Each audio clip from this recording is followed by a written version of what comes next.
morning, I lost everything. Started like any other Wednesday. I poured coffee into my favorite mug, the one with the chipped handle that Marcus always said I should throw away.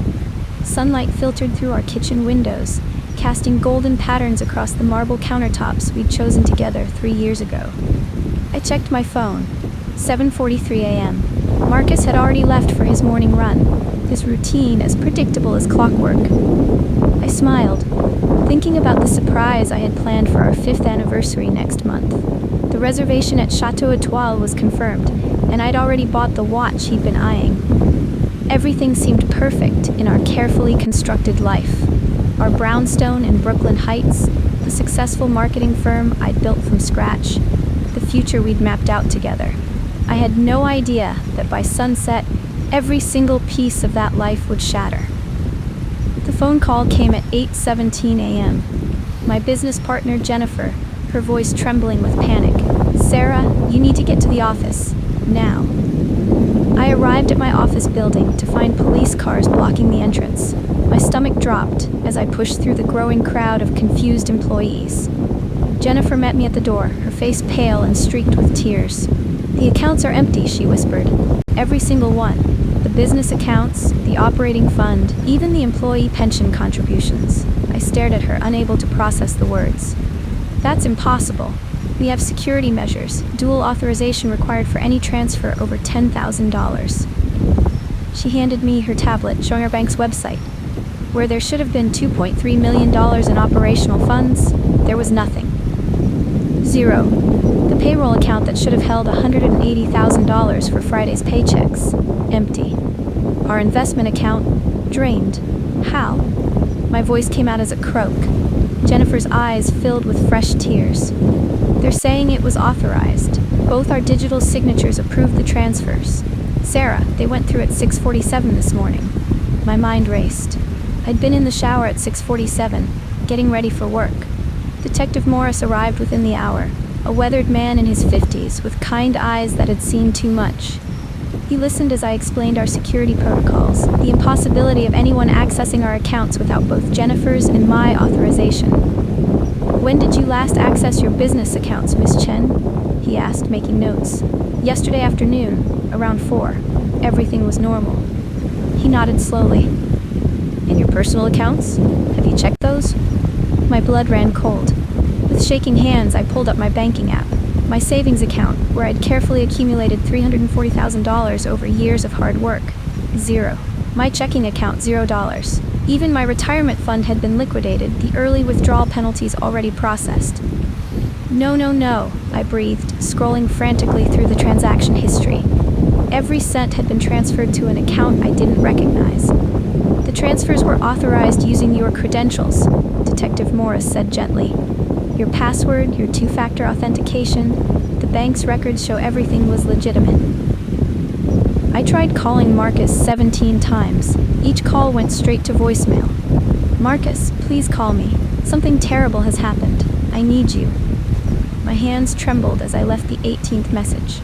Jennifer sat beside me, her own phone pressed to her ear as she tried to reach our bank's fraud department. The office had descended into chaos. 43 employees stood in clusters, whispering, staring at me with expressions ranging from sympathy to accusation. How would I make Friday's payroll? How would we survive this? Detective Morris returned with another officer. "Miss Chen, we need to ask about your husband. Marcus Chen, correct?" "Yes, but what does he have to do with this?" The detective exchanged a glance with his partner. "We've been trying to locate him. His phone is off, and his car isn't at your residence. When did you last see him?" "This morning, around 7. He went for his run." "His daily route?" I nodded. The detective's expression grew grimmer. "We've checked. No one matching his description was seen on that route this morning." The next hours blurred together in a nightmare sequence. More police arrived. They searched my office, my computer, my files. Every transaction was traced, every digital footprint examined. And with each discovery, the horrible truth began to crystallize. The transfers had originated from my home computer at 6:23 a.m. while I was in the shower. The passwords used were mine, including the new ones I'd created just last week. The two-factor authentication codes had been entered correctly, sent to my phone, my phone that I'd left charging on the kitchen counter while I showered. "Miss Chen," Detective Morris said carefully, "is it possible your husband had access to your passwords?" I wanted to laugh at the absurdity. "Marcus? No, he doesn't even know what I do half the time. He's a freelance photographer. He barely understands spreadsheets." But even as I said it, memories flickered. Marcus bringing me coffee while I worked late, leaning over to kiss my shoulder, his eyes on my screen. Marcus asking casual questions about my business. By noon, I knew. The evidence was undeniable. Marcus had systematically over months or perhaps years gathered every piece of information he needed. My passwords, changed regularly, somehow compromised. My business partner's credentials, similarly obtained. Our home security system showed him leaving at 6:15 a.m., not 7, as he'd told me. Camera footage from the bank showed him entering at 5:30 a.m., accessing our safety deposit box. The box I didn't know we had. Inside, he'd stored false identification, cash, and documents I'd never seen. Detective Morris showed me the security footage. There was Marcus, my husband of 5 years, calmly clearing out a deposit box, his movements practiced and confident. This wasn't spontaneous. This was planned. "We believe he's been preparing this for at least 18 months, the detective said. "Possibly longer. The sophistication level suggests professional assistance." I stared at the grainy image of the man I'd loved, the man I'd trusted with everything. A stranger looked back at me. My phone finally rang at 2:34 p.m. Unknown number. I answered with shaking hands, Detective Morris immediately signaling his team to trace the call. "Hello, Sarah." Marcus's voice, so familiar, so beloved, now sent ice through my veins. "Where are you? What have you done?" My voice cracked despite my efforts to stay calm. He sighed, and I could hear wind in the background, the sound of traffic. "I'm sorry it had to be this way. I really am. You were never supposed to be hurt. Never supposed to, Marcus. You stole everything. The business, my savings, everything I've worked for. I took what I needed to disappear. Sarah, there are things you don't know about me, things I can't explain." Detective Morris was frantically gesturing, signaling me to keep him talking. "Then explain them now. We can fix this. Whatever it is, we can." "There's no fixing this," he interrupted, his voice sad. "By tomorrow, I'll be somewhere you can't follow. I've left you the house. That's something." The call ended after 97 seconds. Not long enough for a complete trace, though they'd narrowed his location to somewhere in New Jersey. The house, our house, was indeed still in my name. Small comfort when I couldn't pay the mortgage. Detective Morris's investigation expanded rapidly. They discovered Marcus Chen wasn't even his real name.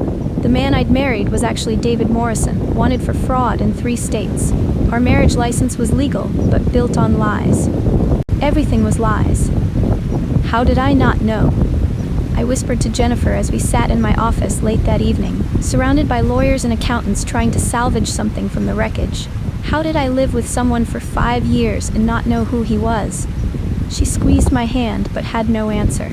The truth was worse than theft. Marcus, David, whoever he was, had targeted me specifically. My successful business, my savings, my trust. I wasn't his wife, I was his mark. That night, I returned to our empty house. The police had finished their search, leaving everything disturbed and wrong. I walked through rooms that no longer felt like home, seeing evidence of his deception everywhere.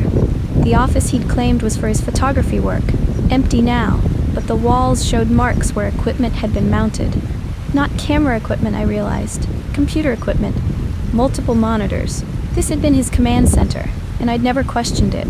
I'd respected his space, his privacy, just as he'd always respected mine. Or so I thought. In our bedroom, I opened his closet. Most of his clothes remained, a calculated detail to make his morning departure seem routine. But his favorite jacket was gone, his good shoes, his watch. The everyday items that meant he wasn't coming back. I sank onto our bed, my bed now, and finally let myself cry. Not for the money, though that loss was devastating. I cried for the fool I'd been, for the love I'd believed in, for the future that had never been real. Sleep was impossible. At 3 a.m., I found myself in Marcus's office with a flashlight, examining every inch. The police had been thorough, but they didn't know him like I did. Didn't know his habits, his quirks. There, behind the baseboard near his desk, a seam that didn't quite match. I pried it loose with a letter opener and found a USB drive taped to the back. My hands shook as I plugged it into my laptop.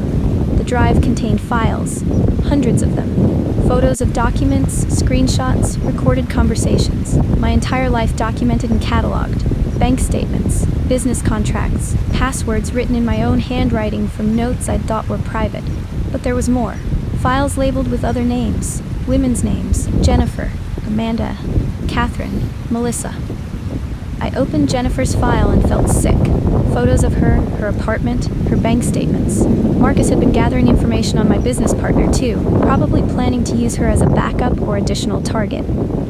I called Detective Morris immediately, my discovery too important to wait for morning. He arrived at 4:15 a.m. with 2 other officers and a digital forensics expert. "These changes everything," he said, scrolling through the files on his own laptop. "These other women, he's done this before. Miss Chen, your husband is a professional con artist, and you might be the key to catching him." The other files revealed a pattern. Marcus had relationships with at least 4 other women over the past decade. Each one successful, independent, financially secure. Each one systematically drained and left devastated.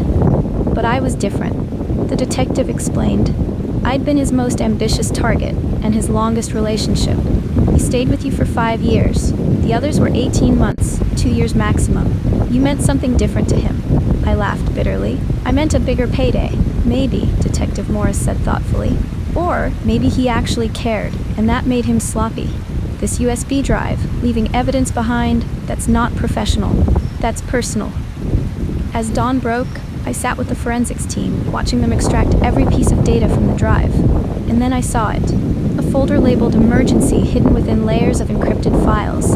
Inside was a document, a detailed contingency plan. Not his escape plan. I'd already seen evidence of that. This was something else. A plan for if things went wrong, if he was caught, if he needed leverage. And the leverage was me. The document outlined how to frame me for the theft, complete with fabricated evidence, false transaction trails, and testimony from fictional witnesses. If his escape failed, I was supposed to take the fall. "He was going to let you go to prison," Jennifer whispered, reading over my shoulder. I stared at the words, the casual cruelty of them. But as I read further, I realized something else. The plan was detailed, yes, but it had a flaw. A single point of failure that Marcus hadn't accounted for, because he didn't know something about me. Something I'd never shared with anyone, not even him. 3 years before I met Marcus, I'd been involved in a similar situation, not as a victim, but as a witness. My college roommate had been scammed by a boyfriend who'd stolen her identity and destroyed her credit. I'd watched her fight back, watched her learn about digital forensics and evidence preservation. I'd learned too, and I'd made a decision then. Never again would I be helpless. I'd started keeping backups of everything, not in the cloud where someone could potentially access them. Physical backups, stored off-site, updated monthly.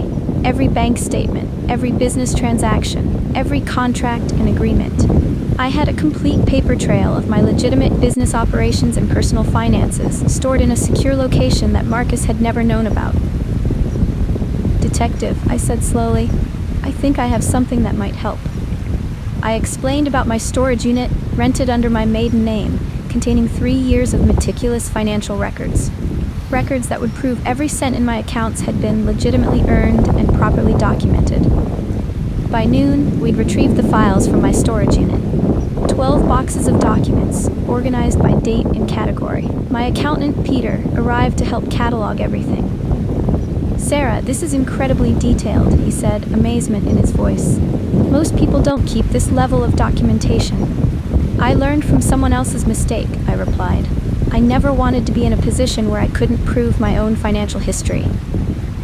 The documents did more than prove my legitimacy. They revealed something Marcus couldn't have known. I'd been aware of small discrepancies in our joint account for months. Tiny amounts, $50 here, $100 there. Nothing alarming, but enough that I'd started documenting them. I'd suspected fraud, possibly identity theft. I'd never suspected my own husband. "You were building a case without knowing it," Detective Morris said, examining my notes. "These discrepancies, they match the timeline of when we believe he started his final preparations." The investigation shifted. We weren't just victims anymore. We had evidence, documentation, proof. The media got hold of the story by evening. Local businesswoman's husband vanishes with millions, screamed the headlines. My phone rang constantly. Reporters, concerned friends, former clients. I ignored them all, focused on the task at hand. Jennifer and I met with our lawyer, Howard, a sharp-eyed woman in her 60s who specialized in fraud cases. The good news is your documentation proves you're a victim, not a perpetrator, she said. The bad news is recovering the money will be extremely difficult. These offshore accounts he used, they're designed to be impenetrable. What about the business? Jennifer asked. Can we save it? Howard's expression was grim. That depends. You'll need emergency funding to make payroll, and you'll need to convince your clients to stay. The publicity alone could sink you.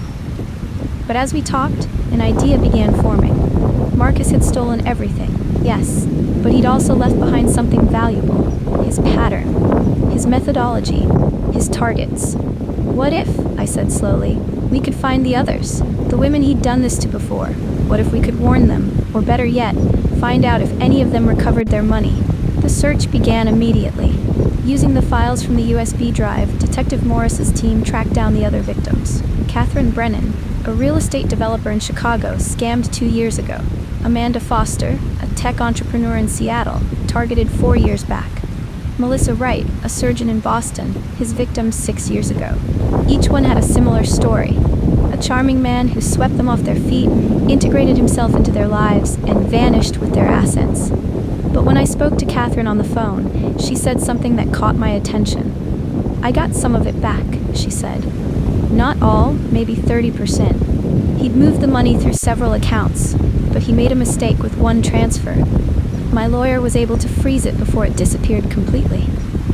How? I demanded. What was the mistake? He used an account that had my name on it, one he'd opened in both our names. Legally, I had standing to challenge the transfer. It took months, but we won. An account in both our names. Marcus and I had a joint account, barely used, mostly for household expenses. I'd forgotten about it in the chaos. I checked the joint account immediately. It showed a balance of $847, but the transaction history revealed something interesting. A transfer of $500,000 had passed through this account at 6:52 a.m. on the day of the theft, staying for less than 3 minutes before being moved elsewhere. Why would he route money through a joint account? I asked Detective Morris. It's traceable. It's risky. The detective conferred with his financial crimes specialist, a woman named Agent Torres. She studied the transaction history and smiled grimly. He needed to consolidate the funds before the final offshore transfer. This account was a waypoint. And you're right, it was risky. It also means you have legal standing to challenge any transactions that passed through it. Howard, my lawyer, confirmed it. If we can prove the money that went through your joint account was stolen, we can potentially trace and freeze the downstream accounts. It's a long shot, but it's a chance. For the first time since this nightmare began, I felt a spark of hope. Marcus had been so careful, so thorough, but he'd made one small mistake, and that mistake might be his undoing. The legal battle began immediately. Howard filed emergency injunctions, freezing accounts across 3 countries. Marcus's carefully constructed escape route started to crumble. Agent Torres traced the money's path, from my business and personal accounts to the joint account, then to a shell corporation in Delaware, then to accounts in the Cayman Islands, then to Cyprus. Each transfer left a trail, and each trail gave us more leverage. He's going to know we're onto him, Detective Morris warned. Freezing these accounts will alert him that you're not just sitting back and accepting this.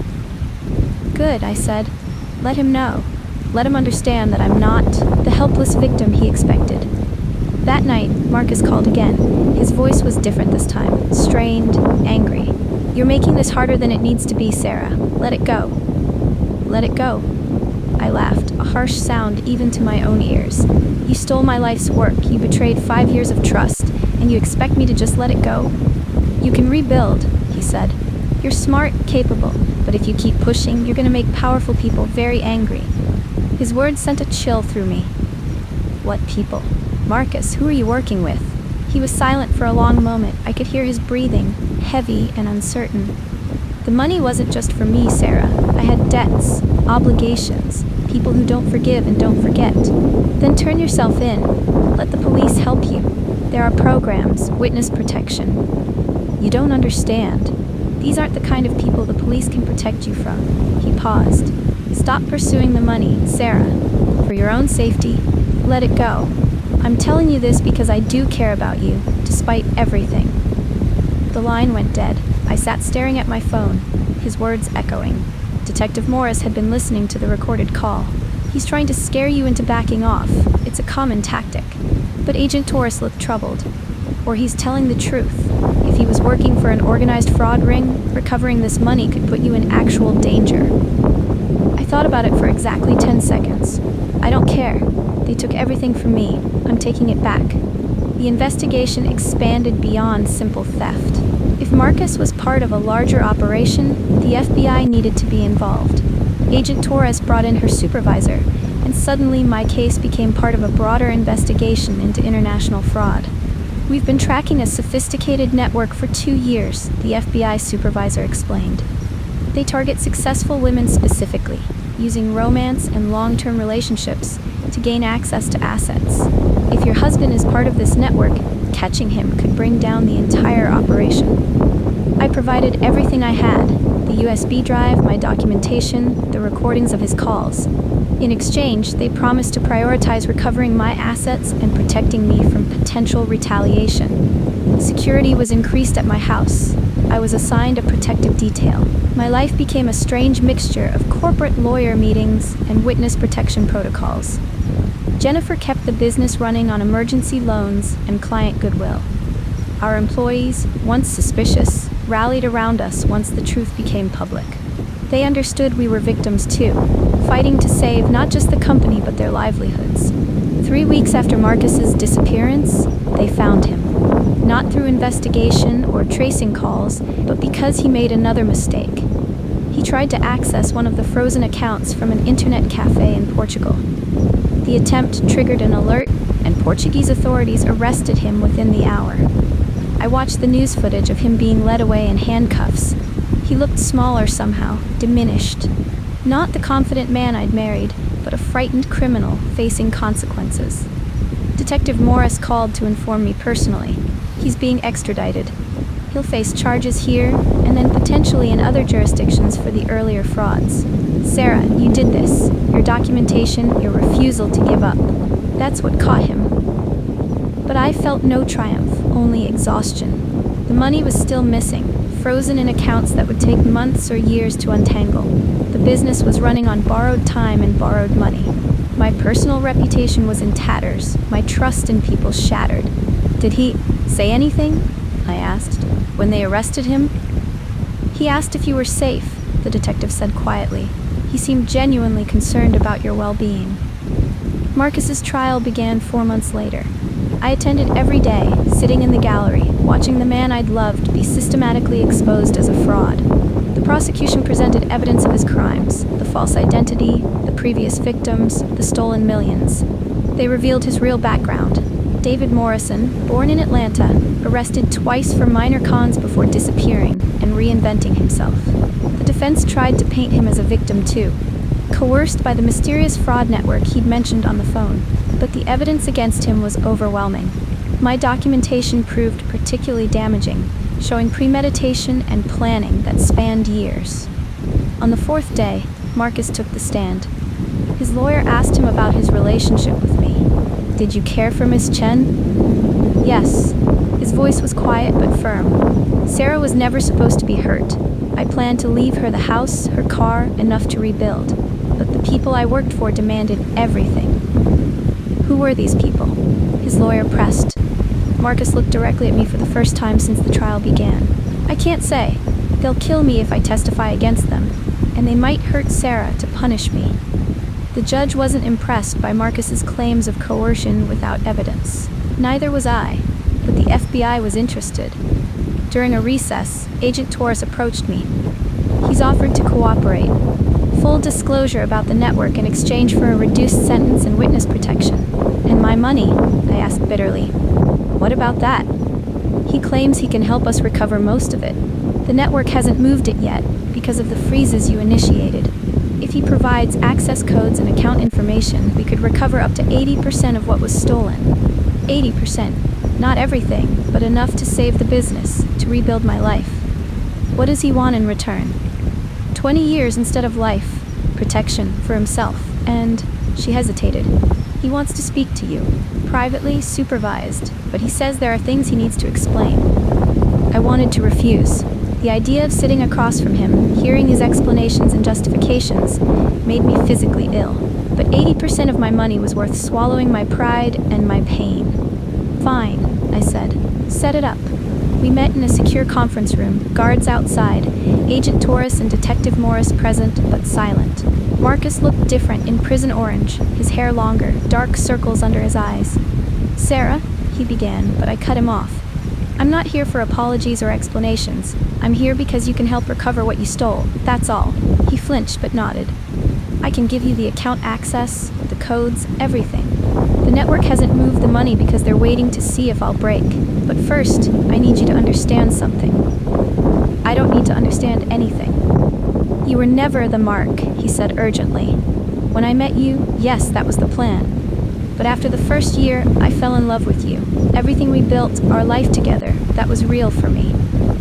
I laughed coldly. "Real? You stole everything from me. You documented my entire life like I was a project. You had a backup plan to send me to prison if you got caught. What part of that was real?" "The parts where I forgot I was supposed to be playing a role. The Sunday mornings, the quiet evenings, the plans we made. Sarah, I tried to leave the network. That's why I stayed 5 years. I was trying to find a way out that wouldn't hurt you." I wanted to believe him. Some small, broken part of me wanted to accept that our love had been real, that the betrayal had been reluctant, forced. But I looked at his face, this man I'd thought I knew, and saw only a stranger. "Give them the codes," I said. "Help recover the money, and then disappear into whatever witness protection hole they put you in. I never want to see you again." He nodded slowly, pulling out a piece of paper where he'd written account numbers and access codes. Agent Taurus took it, immediately stepping out to begin the recovery process. Marcus and I sat in silence for a moment. Finally, he spoke. "You saved yourself, you know? If you'd been just a victim, just someone to pity, you wouldn't have had the strength to fight back. But you kept those records. You refused to give up.